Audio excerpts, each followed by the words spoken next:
भारतीय फौज की ताकत, जिस पर दुनिया के सामने बड़े बड़े दावे किए जाते हैं, अगर सिखों के वजूद को उसमें से निकाल दिया जाए तो वो महज वर्दी में मलबूस एक खामोश हुजूम बन के रह जाए।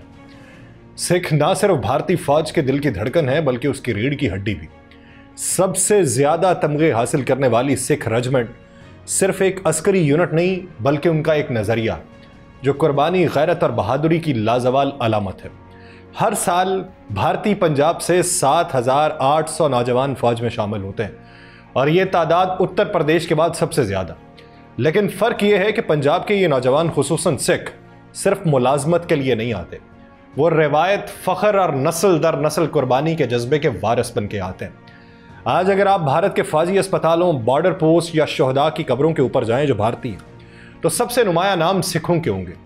फिर 4 लाख के करीब रिटायर्ड फौजी पंजाब में बसे हुए हैं जो जंग का हर चेहरा देख चुके हैं, मगर अब उनकी आंखों में एक सवाल है जो चीख चीख कर भारत से इंसाफ मांगता है। और यही वो मकाम है जहां सच्चाई भारत के जंगी प्रोपेगेंडे का पर्दा चाक करती है। सिख नौजवान आज भारतीय जंगी जुनून का हिस्सा बनने से इनकार कर रहे हैं। खास तौर पर पाकिस्तान के खिलाफ लड़ने का जज्बा उनमें माजी जैसा नहीं। वो जानते हैं कि पाकिस्तान उनका दुश्मन नहीं है, दुश्मन वो निज़ाम है जो उन्हें इस्तेमाल करता है, मगर उनकी आवाज़ दबाने में देर नहीं लगाता। और यही वजह है कि आज भारतीय अफवाज में सिखों की भर्ती के जज्बे में कमी आ रही है और खामोश बगावत का आगाज हो चुका है। अगर सिख कल को अपनी खिदमात रोक दे तो भारत की अफवाज का सारा धड़न तख्ता हो जाएगा। हथियार तो बाकी रहेंगे मगर उन्हें उठाने वाला जज्बा, वो सिख जज्बा, नापैद हो जाएगा। और फिर भारत को यह तस्लीम करना पड़ेगा कि जिस धरती के बेटे कभी दुश्मन की गोलियां सीने पर हंसते हुए सह लेते थे, वो अब अपने ज़मीर की आवाज़ पर खामोश हो चुके हैं।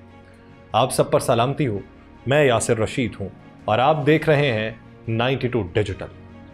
नाज़रीन, इस वक्त अगर देखा जाए, भारत कभी पाकिस्तान से जंग नहीं कर सकेगा।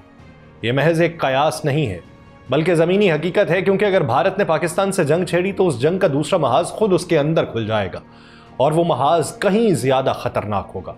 भारत की फौजी सफ़ों में आज वो खामोश लावा पक चुका है जिसका धमाका हमारे हथियारों से ज़्यादा तवाकुन है।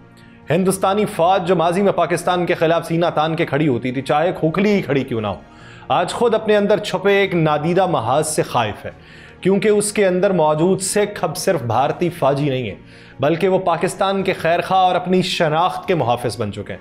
ये वही सिख हैं जो कभी 1965 और 1971 की जंगों में भारत के लिए लड़े थे, मगर आज वही सोच रहे हैं कि आखिर हम कब तक एक ऐसी रियासत के लिए लड़ते रहेंगे जो हमें सिर्फ मैदान जंग का ईंधन समझती है। 2025 के मंजरनामे में पाकिस्तान ने वो जीत हासिल की है जो मैदान में गोली चलाए बगैर मुमकिन हुई। और इस बार भारत ने एक बार फिर जारहियत की, मगर पाकिस्तान ने बंदूक से नहीं, सच्चाई और हिकमत से वार किया। और वार ऐसा था कि भारतीय फौज अपनी ही सफ़ों में लरस गई। सिखों के इस वक्त जो पेशवा हैं, उन्होंने हालात की नज़ाकत को भांपते हुए जंग से पहले ही वो बयानिया दे दिया जो भारतीय फौज के अंदर जलजला बन के गूंजा। उन्होंने खुल के ऐलान किया है कि अगर भारत ने पाकिस्तान पर हमला किया तो सिख कौम उस जंग का हिस्सा नहीं बनेगी, क्योंकि यह जंग सिर्फ 2 मुल्कों के दरमियान नहीं बल्कि एक ऐसी रियासत के खिलाफ होगी जो बरसों से अपनी ही शहरियों, खासतौर पर अक़लियतों को दीवार से लगाती आई है। सिख रहनुमा ने इस बात के ऊपर जोर दिया है कि अगर जंग होती है तो सिख भारत के लिए नहीं बल्कि अपने हक़ के खुदअरादियत के लिए लड़ेंगे, क्योंकि अब वो मज़ीद अपनी शनाख्त, मजहब और वक़ार की कुर्बानी नहीं देंगे। ये भी वाज़े किया गया कि पाकिस्तान की सरजमीन सिखों के लिए सिर्फ एक हमसाया मुल्क की ज़मीन नहीं है बल्कि एक मुक़द्दस धरती है जहां उनके मजहब की बुनियादें पैवस्त हैं, जहां उनके रूहानी मराकज़ और तारीख़ी यादगारें मौजूद हैं। सिख बरादरी बरसों से गिलामंद रही है कि मोदी सरकार ने सिर्फ मुसलमानों या ईसाइयों ही को निशाना नहीं बनाया बल्कि सिखों को भी मुसलसल नज़रअंदाज, बदजन और कमज़ोर करने की पॉलिसी अपनाई। उन्हें फ़ौजी ताकत के तौर पर इस्तेमाल तो किया जाता है मगर उनके मजहबी, सकाफ़ती और सियासी हुकूक को मुसलसल दबाया जाता है। इसी तनाजुर में यह मौक़िफ़ सामने आया कि पाकिस्तान और सिख कौम के दरमियान ताल्लुकात महज सियासी नहीं बल्कि दिल से जुड़े हुए हैं। करतारपुर राहदारी जैसा कदम हो या पाकिस्तान में सिख यात्रियों के लिए किए गए खुसूसी इंतजामात, ये सब वो निशानियां थी जो जाहिर करती थी कि पाकिस्तान सिखों को सिर्फ अक़लियत नहीं बल्कि अपने एहतराम का हिस्सा समझता है। और इन तमाम अवामिल ने मिल के सिखों को मजबूर किया कि वह भारतीय फ़ौज की ग़ुलामी से बाहर निकलकर अपनी खुददारी और हक़ के लिए खड़े हों। और यही वो लम्हा था कि जिसने भारत की फ़ौजी यकजहती को चीर के रख दिया। ये बयानात बिजली बनकर भारतीय फ़ौज पे गिरे। एक तरफ नरेंद्र मोदी और उसकी सलामती का इदारा, दूसरी तरफ सिखों के अंदर बढ़ती हुई बगावत। फौज के आला सतह के इजलास हुए एक के बाद दूसरा और फैसला किया गया कि सिख अफसरान को खामोशी से आला ओहदों से हटा दिया जाए ताकि बगावत से पहले ही खतरा टाला जा सके। मगर देर हो चुकी थी। सिखों को भी सब मालूम हो गया। अब सूरत हाल यह है कि भारतीय फौज दो हिस्सों में तकसीम। एक तरफ वो सिख जवान जो अपनी कौम, अपनी धरती और अपने ज़मीर के साथ खड़े हैं, और दूसरी तरफ वो भारतीय निज़ाम जो सिर्फ ताकत, जबर और प्रोपेगेंडे पे यकीन रखता है। अब अगर भारत पाकिस्तान पे हमला करेगा तो मैदान जंग सिर्फ सरहदों पर नहीं होगा। एक महाज पाकिस्तान से बाहर होगा और दूसरा महाज भारत के अंदर अपनी ही फौज में होगा, जहां सिख अपना फैसला कर चुके हैं। अगर देखा जाए, भारतीय मीडिया जैसे ही वो सिख पेशवा का बयान सामने लाता है, गोया आग लग जाती है। सबसे पहले बड़े चैनल्स उसे गद्दारी करार देते हैं, लेकिन जल्द ही ये एहसास हर तरफ फैलता है कि ये महज कोई जज्बाती नारा नहीं है, बल्कि एक मुनज़्ज़म, बावकार और जुर्रतमंदाना मौक़िफ़ है जो सिर्फ चंद अफराद का नहीं बल्कि पूरी सिख बरादरी के दिल की आवाज़ है। रिपब्लिक टीवी और टाइम्स नाउ जैसे चैनल्स पे एंकर्स चीखते रहते हैं और बार बार सवाल करते हैं कि क्या भारत की कुछ फौज में सिख अब दुश्मन के एजेंट बन चुके हैं। ये पाकिस्तान की साजिश है। यहां तक दावा किया गया कि जो अब फौज के अंदर दरार डालने में कामयाब हो चुकी है, लेकिन कुछ मोतदल आवाज़ें भी सुनाई देती हैं। जब सिखों को दिल्ली में जलाया गया, जिन्होंने कहा कि जब उन्हें क्रिमिनल्स के तौर पे देखा गया, जब उनके नौजवानों को जाली इनकाउंटर में मारा गया, तब यही रियासत खामोश क्यों थी। दूसरी तरफ भारतीय वजारत दिफा की तरफ से दबाव बढ़ने लगा। जब ये इतलात मंजर आम पे आई हैं कि फौज के अंदर सिख अफसरान को आला ओहदों से हटाया जा रहा है, तो एनडीटीवी ने अपनी रिपोर्ट के अंदर यह इंकशाफ किया है कि फौज के अंदर गैर मामूली खामोशी और बेचैनी है। सिख एहलकार ना सिर्फ अफसुर्दा हैं, बल्कि ये सवाल भी कर रहे हैं कि अगर हम ही शक के दायरे में हैं तो फिर कुर्बानी किस लिए दी गई। ये मीडिया का वो लम्हा था जब भारत का राष्ट्रवाद अपने ही आइन और इक़दार के खिलाफ खड़ा हो चुका था। सवाल सिर्फ फौज की सालमियत का नहीं है, बल्कि कौम के इज्तमाई ज़मीर का बन गया। और सिखों ने जैसे ही ऐलान बगावत किया, बल्कि ऐलान बेदारी किया, सिख पेशवा के बयान के बाद सिर्फ भारतीय मीडिया ही नहीं, खुद फौजी हलकों में ज़लज़ला आया। भारतीय इस्टेब्लिशमेंट ने बज़ाहिर खामोशी इख्तियार की, लेकिन पसे पर्दा एक मुनज़्ज़म मुहिम शुरू हुई। सबसे पहले उन सिख अफसरान की फहरिस्तें बनाई गईं जो कलीदी पोजीशंस के ऊपर फाइज थे। आर्मी हेडक्वार्टर, नेवल कमांड और एयरफोर्स के स्ट्रेटेजिक दफातर में तैनात दर्जनों सीनियर सिख अफसरान को रातों रात बगैर कोई बाज़ाब्ता वजह बताए उनके ओहदों से हटा दिया गया। ये बरतरफियाँ महज अफसरान की तब्दीली नहीं थी, ये वाज़ेह पैगाम था कि सिखों पर अब एतमाद नहीं रहा। अफसोसनाक बात यह थी कि इन बरतरफियों के लिए जो जवाज़ पेश किए गए वो निहायत मुबहम और मुतज़ाद थे। कहीं पोस्टिंग की ज़रूरियात का बहाना बनाया गया, कहीं सिक्योरिटी क्लियरेंस में ताख़ीर बताई गई, कहीं रिटायरमेंट की तैयारी जैसे उज़र तराशे गए, लेकिन हर ऑफिसर जानता था कि ये सब बहाने हैं। फ़ौज के अंदर खुद ही ये बात फैल गई कि जिन्हें हटाया जा रहा है उनका कसूर सिर्फ इतना है कि वो सिख हैं। इस दौरान कई नौजवान सिख फौजियों ने रज़ाकाराना तौर पर इस्तीफ़े देने की दरख्वास्तें की, जिन्हें रोकने के लिए दबाव डाला गया। कुछ को धमकाया गया, कुछ को खुफिया एजेंसीज़ की तफ्तीश का सामना करना पड़ा। एक तरफ पूरी कौम को सेकुलरिज्म के ख्वाब दिखाए जा रहे हैं और दूसरी तरफ फ़ौज के अंदर एक पूरी बरादरी को शक की निगाह से देखा जा रहा है। ये सूरत हाल सिर्फ फ़ौज तक महदूद नहीं रही। भारतीय पार्लियामेंट के अंदर जब एक सिख रुकने असम्बली ने सवाल उठाया कि आखिर क्यों हमारी बरादरी को निशाना बनाया जा रहा है, तो उसे राष्ट्रवाद के खिलाफ बोलने वाला करार दिया गया। सोशल मीडिया पर गालम गलोच की मुहिम चली, लेकिन सिख बरादरी खामोश नहीं रही।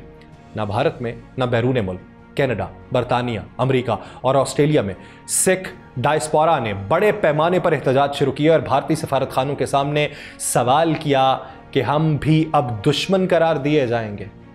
ये दाखिली तकसीम, ये नाइंसाफ़ी और ये खौफ, ये सब कुछ इस बात की तस्दीक बन चुका है कि भारत अब किसी बैरूनी दुश्मन से नहीं बल्कि अपने अंदर के ज़ख्मों से शिकस्त खा रहा है। और यही वो लम्हा था जहां पाकिस्तान की जानिब से एक गोली भी फायर किए बगैर एक और जंग जीती जा चुकी थी। इसके अलावा अगर देखा जाए, एक और लम्हा जब भारतीय बहरिया का गुरूर समुंदर की तह में जा बैठा।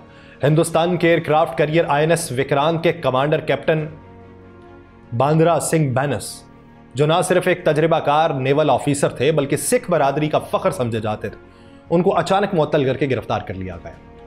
ये खबर जैसे ही लीक हुई है, बहरिया के जवानों में खामोश बेचैनी की लहर दौड़ी कि वो बांद्रा सिंह, जिसने 2 दहाइयों से ज्यादा भारत की बहरी सरहदों की हिफाजत की, जिसके फैसलों पर आला क़यादत माजी में फख्र करती रही, आज महज अपने मजहब और नजरिए की बुनियाद पर एक खतरा तस्वर किया जा रहा है। भारतीय हुकूमत की जानिब से इस गिरफ्तारी पर मुकम्मल खामोशी इख्तियार की गई और मीडिया को सख्ती से इस मामले को रिपोर्ट करने से रोका गया, मगर फौजी कैंप्स के अंदर चहमगोइयां तेज हो चुकी हैं। सिख अफसरान के खिलाफ यह सब किया जा रहा है क्योंकि वो पाकिस्तान से लड़ने पर आमादा नहीं है, या फिर ये कोई खौफ है कि अगर जंग हुई तो ये लोग अपने ज़मीर की आवाज़ सुनेंगे, ना कि मोदी के हुक्म की। कैप्टन की मुअत्तली और गिरफ्तारी सिर्फ एक फ़र्द की तस्लील नहीं है, ये एक पूरी बरादरी को पैगाम देने की कोशिश है कि भारत में वफादारी मजहब से नहीं, सिर्फ हुकूमत की गुलामी से मापी जाएगी। और कैप्टन की मुअत्तली और गिरफ्तारी के बाद जैसे ही खबर बैरून मुल्क मुकीम सिख बरादरी तक पहुंची, दुनिया भर के अंदर एक हिलचल मची। कनाडा, बरतानिया, अमेरिका, ऑस्ट्रेलिया और यूरोप में मौजूद सिख कम्युनिटी ने फौरी तौर पर अपने अपने इलाकों में एहतजाजी मुजाहरे किए।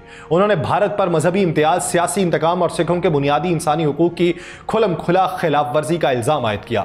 सिख डायस्पोरा की आलमी तंजीमों ने अक़वाम मुत्तहिदा के सेक्रेटरी जनरल को एक खत लिखने का सोचा है, जिसमें यह मुतालबा किया गया है कि भारतीय फौज में अक़लियतों के साथ होने वाले नारवा सलूक की बैनुल-अक़वामी तहकीकात कराई जाए। और ख़त में कैप्टन बांद्रा सिंह के साथ होने वाले सलूक, आला ओहदों से सिख अफसरान की जबरी बरतरफी और फौज में अक़लियतों पर बढ़ते हुए दबाव को बतौर शवाहिद पेश करने का इस वक्त मनसूबा है।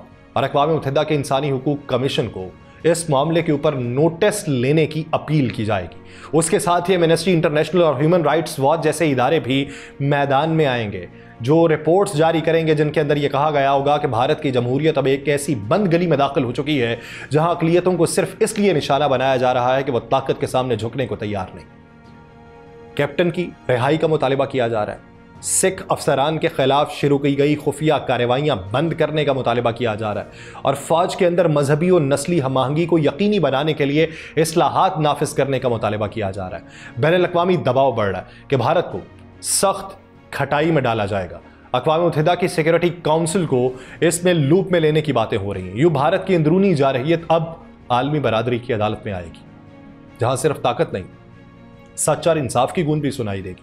जैसे ही भारत पर आलमी दबाव बढ़ना शुरू हुआ, अंदरूनी सतह पर भी हालात कशीदा होने शुरू हो चुके हैं। सिख बरादरी ने जिस तरीके से कैप्टन की हिमायत की है और अपनी आवाज़ बुलंद की है, उसके बाद भारत के मुख्तलिफ हिस्सों में एहतजाजी मुजाहिरों की भी बातें हैं।